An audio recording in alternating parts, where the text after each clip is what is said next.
all of God's children, and those who are born and unborn, those who are struggling with unwanted pregnancies. We're called to love them all and to embrace them all. And I always say that the most important aspect of the pro-life movement, and one that those who oppose try to continually hide from the public, is that this is a movement based on love. This is a movement that's based on love for those that you do not know, that you don't see, that has, in most cases, no connection to you, but your heart is big enough, and you're called to love everyone. And that is a beautiful thing that we need to remember when we are out and we're in the public and we're in front of folks, that this is a movement not based on condemnation, not based on accusation, but based on love and for all of God's creatures, and that we need to show that in our continence. We need to show it in our words and our language. And then finally, we are also a voice of reason. We're a voice of reason who understands that when people say, well, I don't believe life begins at conception, and then someone else says, well, I do believe life begins at conception. Obviously, everybody's entitled to their beliefs, but they're not entitled to their facts. You see, I don't believe that life begins at conception. I know life begins at conception.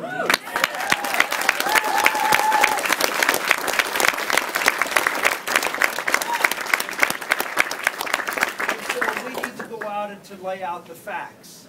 We need to use reason.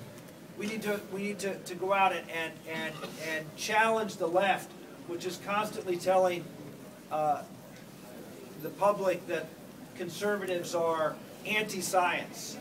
Well, if there's one group of folks that's anti-science, it is in fact those who call themselves pro-choice. That's right.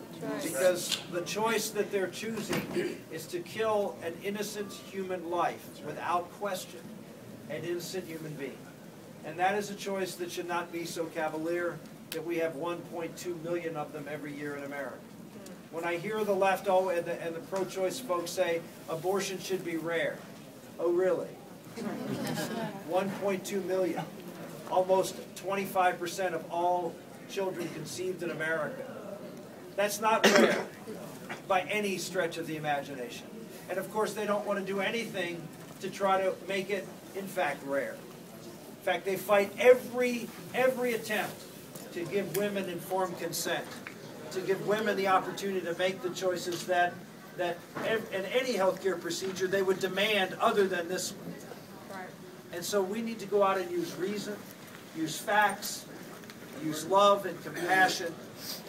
One of the reasons I like to go out and speak to pro-life groups, particularly crisis pregnancy centers. I do a lot of crisis pregnancy centers and CareNet Pregnancy Center, all these different groups that are out there, because they are in the front line of the pro-life movement. And they are the front line of caring, compassion, and love. And so I don't know how many of you are active in those types of organizations, but I encourage you. I encourage you to do so, men and women alike, to support this incredibly important face of the pro-life movement in America. Not only do these organizations save lives, but they present what is the best about what pro-lifers are about here in this country. I want to thank you as young people. I know that being a conservative, much less a pro-lifer, in high school and college is not an easy thing to do. But I suspect it's not as hard as it maybe once was. If you look at the polling numbers, young people are increasingly understanding the reality. You're a visual generation. I know, I've got 7 kids. You're a visual generation. You know, it's everything is interactive on a screen of some sort. And the reality is that children your age look at the reality of that child in the womb and see what they see. No one of your generation has not seen that little child kicking around in the womb and not recognize exactly what that is. And you can deny it, you can rationalize it, but the truth is staring you on that screen. And that is the greatest gift that we have. And we have the truth. And we have evidence of that truth.